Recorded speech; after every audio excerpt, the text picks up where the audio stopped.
Dear self, kumusta? Okay ka lang ba? Ako na lang ang magtatanong sa'yo kasi wala namang nagtatanong na iba. Ako na lang ulit ang mag-uusisa kung talagang okay ka ba.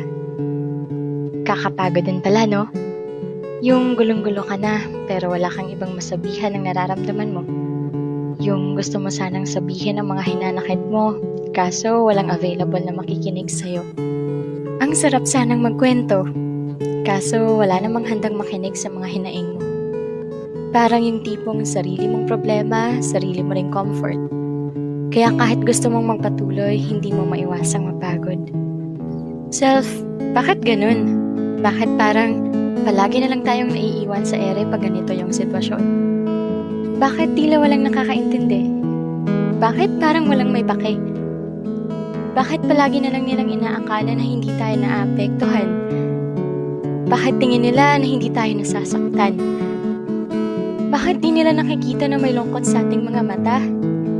Bakit di nila mahuli-huli na may halong pagpapanggap ang mga ngiting ating pinapakita? Nakakapagod na kasing magpanggap. Nakakasawa na kasi minsan na magkunwaring palagi tayong matatag. Alam naman kasi natin yung totoo. Yung katotohanang nahihirapan na rin tayo. Kaso, kahit hirap na tayo, wala man lang nagtatanong. Walang may pake kung totoo ba talagang maayos ang kalagayan natin ngayon.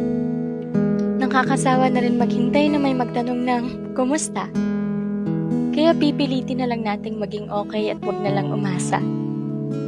Pero kaya pa naman natin to, di ba? Hindi lang tayo okay, pero tayo naman ay magpapatuloy pa. Payakap nga, self.